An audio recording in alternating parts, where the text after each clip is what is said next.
थेट ट्रॅक्टरद्वारे राजरोसपणे लाकडांची वाहतूक आणि माजल गावात होती रसायनयुक्त आंब्यांची सर्रास विक्री।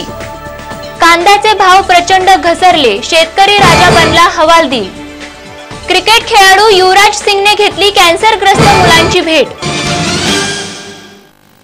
नमस्कार, मी Swati Godse, time TV Maharashtra news bulletins मध्ये आपलं स्वागत। पाहूयात सविस्तर वृत्त। जुन्नर तालुक्यातील आळेफाटा परिसरातील गावांमध्ये मोठ्या प्रमाणात महावितरणाने विजेचे भारनियमन सुरू केलं असल्याने या ठिकाणच्या स्थानिक नागरिकांमध्ये संतापाचं वातावरण निर्माण झालं आहे। वीज ही माणसाच्या जीवनातील अत्यंत महत्त्वाची गरज असल्याने आळेफाटा परिसरात वाढत्या भारनियमनामुळे इथल्या नागरिकांना आणि विशेषतः या ठिकाणच्या शेतकऱ्यांना अनेक समस्यांना सामोरं जावं लागत आहे। त्यामुळे हे वाढतं भारनियमन जर लवकरात लवकर सुरळीत केलं नाही तर आळेफाटा इथे रास्ता रोको करण्याचा इशारा शिवसेनेच्या प्रसन्ना डोके यांनी दिला आहे। एकेकाळी 60 रुपयांपासून 180 रुपये किलोपर्यंत आकाशाला भिडणारे कांद्याचे भाव नागरिकांना रडवत होते, तर आता हेच कांदे शेतकऱ्यांना रडवत आहेत। कष्टाने घेतलेल्या कांद्याचे पीक आता कवडी मोलात विकावं लागत आहे। किंमत आणि उत्पादन घट या दोन्ही गोष्टी सध्या शेतकऱ्यांना रडवण्यास भाग पाडत आहेत। कांद्याच्या वाढत्या किमतीने खुश होऊन शेतकऱ्यांनी यावेळी देखील चांगला फायदा होणार या आशेने जास्तीत जास्त पीक घेण्याचा प्रयत्न केला, परंतु निसर्गाला मात्र काही दुसरंच मंजूर होतं आणि यामुळेच निसर्गाच्या बाधेने म्हणजेच अवकाळी पाऊस आणि गारपिटीने मोठ्या प्रमाणात कांद्याच्या पिकांचं नुकसान झालं आहे। तर तिथेच दुसरीकडे कांद्याचे भाव देखील घसरल्यामुळे शेतकऱ्याला पुन्हा एकदा कर्जाच्या चक्रव्यूहात अडकवलं आहे। आता जे कांद्याचे उत्पादन निघालंय उन्हाळी कांद्याचं, तर 50 पासून तर 200 रुपये क्विंटल पर्यंतचे भाव आहे। तर शेतकऱ्यांनी कसं करायचं? शेवटी इतकं काय खर्च लागलाय त्याला की एक म्हणजे एकरी साधारणतः 20 ते 25 हजार खर्च लागतो आणि 10 ते 8 ते 9 हजाराचा कांदा होतो। तर शेतकऱ्यांनी काय करायचं? जगायचं की मरायचं? शेवटी जीवनमानाचा प्रश्न येऊन गेला शेतकऱ्यांना। या सरकारने थोडंफार धोरण बदलून शेतकऱ्यांसाठी काहीतरी योजना तयार करायला पाहिजे। माल की क्वालिटी इस साल जो खराब हुई है बारिश बर्फ के कारण, ऐसी पोजीशन है। बर्फ के कारण अभी ये माल टिकने वाले नहीं। 2-5 दिन की इसकी उम्र है। 2-5 दिन की इसकी उम्र है। कुछ मालों की कोई माल है जो महीने 2 महीने टिकेंगे, उनके कम है, बाकी माल के कोई दाम नहीं। किसानों को बहुत मोटा नुकसान है, जो नुकसान की कोई सीमा नहीं है। खेती लगा करके 100 रुपया माने क्विंटल बेच के जा रहे हैं, जिसकी कोई सीमा नहीं है नुकसान की। किसान बेचारा रोने को आंसू पूछने को कोई आदमी नहीं है। तर त्याच्यामुळे याच्यासाठी आपल्याला जी सरकारकडे जास्त मागणी करून उत्पादन खर्च याला जास्त लागतो। शेतकऱ्याकडे सरकारने जास्त लक्ष देऊन आपल्याला याचे निर्यात चालू करून शेतकऱ्यांना जास्तीत जास्त फायदा मिळावा याची प्रयत्न केला पाहिजे। अखिल भारतीय माहिती सेवा समिती पुणे जिल्ह्याच्या वतीने नुकतेच माहिती सेवा समितीचे संस्थापक व अध्यक्ष सुरेश एन मंचेरियल यांच्या हस्ते पुणे जिल्ह्यातील हवेली, पुरंदर, शिरूर, वेल्हे आणि जुन्नर तसंच खेड तालुक्यांमध्ये माहिती सेवा समिती जनसंपर्क कार्यालयांची उद्घाटन करण्यात आली आहेत। मिळालेल्या माहितीनुसार सर्वसामान्य माणसांच्या न्याय व हक्कासाठी असणाऱ्या समस्या व अडचणी सोडवण्यासाठी या ठिकाणी माहिती सेवा समिती आणि महाअधिकार संरक्षण समिती सुरू करण्यात आली आहे। कॅन्सर हे एका अशा रोगाचं नाव आहे ज्याच्या नावाने प्रत्येक माणसाच्या मनात भयंकर भीती निर्माण केली आहे आणि याच भयंकर रोगाच्या विळख्यात आज लाखो लोक आले आहेत। कॅन्सरग्रस्त व्यक्तींमध्ये विशेषतः लहान मुलं आपलं आयुष्य अतिशय नैराश्यपणे जगत असतात आणि म्हणूनच अशा कॅन्सरग्रस्त मुलांसाठी त्यांच्या जीवनात आनंदाचे क्षण निर्माण करण्यासाठी मुंबईच्या टाटा मेमोरियलने वर्ल्ड चिल्ड्रन विनर गेम्स स्पर्धेमध्ये या कॅन्सरग्रस्त मुलांना सहभागी करून घेण्याची तयारी केली आहे। वर्ल्ड चिल्ड्रन विनर गेम्स ही स्पर्धा अत्यंत खास अशी स्पर्धा असणार आहे।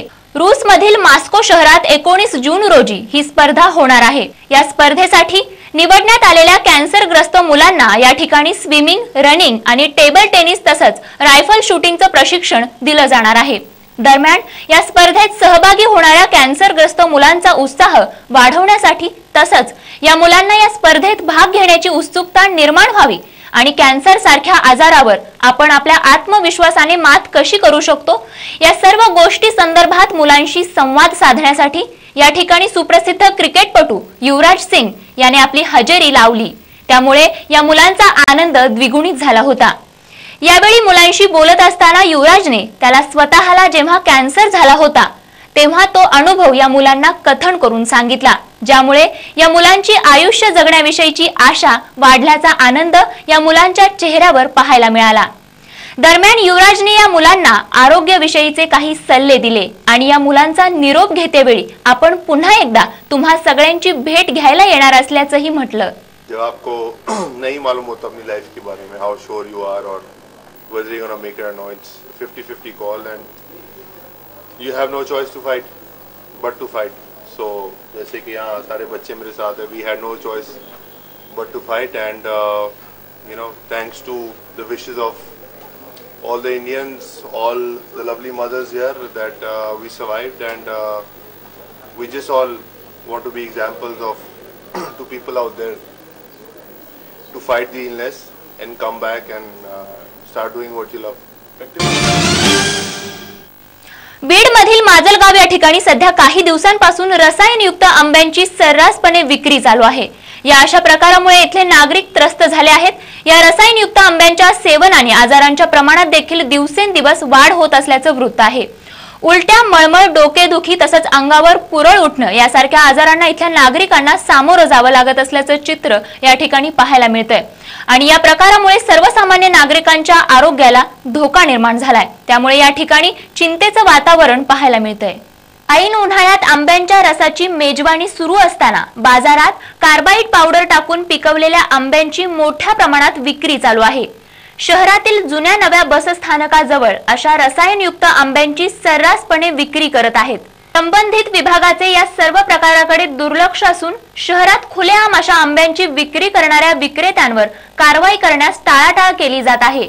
हे आंबे खाल्ल्याने अनेकांच्या आरोग्याचा प्रश्न निर्माण झाला असून मागील वर्षी विषारी आंब्याने एका महिलेचा मृत्यू देखील झाला होता। या रसायनयुक्त आंब्यांच्या सेवनामुळे सर्वसामान्य जनतेच्या आरोग्याला धोका निर्माण झाला असून या रसायनयुक्त आंब्यांच्या विक्रीवर बंदी आणायला हवी अशी मागणी नागरिकांकडून केली जात आहे। बिग बॉस नावाच्या कार्यक्रमामुळे प्रसिद्धी झोतात आलेली डॉली बिंद्रा आता एका नव्या प्रकरणात समोर आली आहे। डॉली बिंद्रा हिने तिच्याच इमारतीत राहणाऱ्या पूजा खानपुरा आणि तिच्या कुटुंबियांकडून मारहाण केल्याची तक्रार नोंदवली आहे। पूर्व वैमनस्यातून सूड घेण्याच्या दृष्टिकोनातून ही मारहाण केल्याचा आरोप डॉली बिंद्रा हिने केला आहे। डॉलीने या आधीही 2013 मध्ये याच लोकांवर मारहाण केल्याची तक्रार केली होती।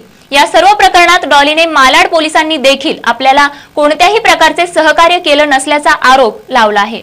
चित्रपट अभिनेत्री डॉली बिंद्रा हिने असा आरोप केला आहे की काल रात्री तिच्याच इमारतीमध्ये राहणाऱ्या लोकांनी तिला मारहाण केली आहे। या प्रकरणात डॉलीने दिलेल्या माहितीनुसार तिच्या इमारतीच्या 7व्या मजल्यावर राहणाऱ्या पूजा खानपुरा आणि तिच्या कुटुंबियांनी मिळून डॉलीच्या घरात शिरून तिला मारहाण केली। या मारहाणीमध्ये त्या लोकांनी डॉलीच्या आईला देखील धक्का देऊन ढकलून दिलं। या मारहाणीत डॉली जखमी झाली असून पोलिसांनी दिलेल्या माहितीनुसार डॉलीने आजपर्यंत पोलिसांशी साधलेल्या संवादात बऱ्याच वेळा फेरफार केली आहे। तरी या संदर्भात पोलिसांनी दोन्ही बाजूंच्या व्यक्तींची मतं नोंदवून घेतली असून या प्रकरणामध्ये नेमकी चूक कोणाची याचा शोध सध्या पोलीस घेत आहेत। आणि यानंतर बातमी पाहूयात मुंबईची। मुंबईमधील दक्षिण अंधेरी भागात स्थित असलेल्या एस्केप नामक नाईट क्लब मध्ये काल रात्री एका माणसाने एका तरुणीला छेडछाड करत असल्याचा प्रकार या क्लब मॅनेजरच्या लक्षात आला। मॅनेजरनी या प्रकाराचा विरोध केला असता या नशेधुंद माणसाने या क्लब मॅनेजरवर गोळीबार केला। गंभीर अवस्थेतील क्लब मॅनेजरला जवळच्या कोकिळाबेन रुग्णालयात भरती केलं असून आता त्यांची प्रकृती स्थिर असल्याचं सांगण्यात आलंय। वडवणी शहरात झाडे लावा झाडे जगवा असा नारा देत फिरणाऱ्या शासनाने आता डोळे झाकलेत की काय असा प्रश्न या ठिकाणी निर्माण होतोय। कारण वडवणी शहरातून भर दुपारी चक्क दिवसाढवळ्या वाहनांमधून लाकडाची अवैधरित्या वाहतूक केली जाते। हा सगळा प्रकार उघडपणे इथे होताना दिसत असताना देखील या ठिकाणचे वन विभाग याकडे दुर्लक्ष का करत आहेत यासारखे अनेक प्रश्न वृक्षमित्रांनी उपस्थित केले आहेत। अंबेजोगाईमध्ये केशरी शिधापत्रिकेवर धान्य उपलब्ध करून देण्याची मागणी या ठिकाणच्या नागरिकांकडून केली जात आहे। अंबेजोगाई परिसरात केशरी कार्ड धारकांना गेल्या 5 महिन्यांपासून जीवनावश्यक वस्तू व धान्य पुरवठा मिळत नसल्याने याचा मोठा फटका या ठिकाणच्या सामान्य नागरिकांना सहन करावा लागत आहे। अंबेजोगाई शहर व परिसरात गेल्या 5 महिन्यांपासून केशरी कार्ड धारकांना पुरवठा विभागाच्या वतीने पुरवण्यात येणाऱ्या गहू, तांदूळ, साखर, तेल इत्यादी वस्तूंचा पुरवठा होत होता. मात्र हा पुरवठा अचानकच बंद करण्यात आलाय. परिणामी या ग्राहकांना बाजारातून जीवनावश्यक वस्तूंची खरेदी निमूटपणे करावी लागत आहे. वाढत्या महागाईने त्रस्त झालेल्या नागरिकांना आधार ठरणारी ही योजना निकामी झाल्याने ग्राहक सध्या त्रस्त आहेत. या ग्राहकांना तात्काळ केशरी शिधापत्रिकेवर धान्य उपलब्ध करून द्यावं अशी मागणी मानवलोक जनसहयोगाचे डॉक्टर द्वारकादास लोहिया, श्याम सरवदे, संजना आपेट, सावित्री सगरे यांनी तहसीलदारांकडे केली आहे. या संदर्भात अंबेजोगाईचे तहसीलदार राहुल पाटील यांच्याकडे विचारणा केली असता जिल्हा पुरवठा विभागाकडूनच पुरवठा न झाल्याने केशरी शिधापत्रिका धारकांना धान्य देता आलं नाही असं स्पष्टीकरण देण्यात आलंय. या संदर्भात जिल्हा पुरवठा अधिकारी यांच्याकडे पाठपुरावा सुरू असल्याची माहिती राहुल पाटील यांनी दिली आहे. यानंतर बातमी पाहूयात धुळ्यातील भीषण अपघाताची. धुळ्याजवळील औद्योगिक वसाहती दरम्यान नाशिकच्या दिशेने जाणाऱ्या भरधाव एसटी बस आणि मोटरसायकलमध्ये भीषण अपघात झालाय. काल सकाळी 10च्या सुमारास ही दुर्घटना झाली असून धुळे इथल्या अवधान नावाच्या गावाजवळ 32 वर्षीय तरुण नाशिककडे जाणाऱ्या भरधाव बसच्या मागच्या चाकाखाली सापडल्याने गंभीररित्या जखमी झाला आहे. या अपघाताची मोहाडी पोलीस स्टेशनमध्ये नोंद झाली असून सध्या पोलिसांमार्फत पुढील तपास चालू आहे. धुळ्याकडून नाशिकच्या दिशेने जाणाऱ्या MH14 BT 2939 या एसटी बसच्या मागील चाकात रस्ता ओलांडत असताना शंकर महादू गवळी हा 32 वर्षीय मोटारसायकल स्वार गंभीररित्या जखमी झाला आहे. नागरिकांनी काही काळ रास्ता रोकोही केलं. मोहाडी उपनगर पोलीस स्टेशनचे PSI शिंदे आणि पाटील या अधिकाऱ्यांनी काठीचा धाक दाखवून तासाभरातच गर्दीला पांगवलं. या न्यूज बुलेटिन्स मध्ये पुन्हा एकदा नजर टाकूयात आजच्या हेडलाईन्सवर. वडवणी शहरातून होत आहे ट्रॅक्टरद्वारे राजरोसपणे लाकडांची वाहतूक. माजल गावात होते रसायनयुक्त आंब्यांची सर्रास विक्री. कांद्याचे भाव प्रचंड घसरले, शेतकरी राजा बनला हवालदिल. क्रिकेट खेळाडू युवराज सिंगने घेतली कॅन्सरग्रस्त मुलांची भेट. आणि या न्यूज बुलेटिन्स मध्ये वेळ झाली इथेच थांबण्याची. तुम्ही पाहत रहा टाइम TV महाराष्ट्र न्यूज, अचूक वेळ खरी गोष्ट. नमस्कार.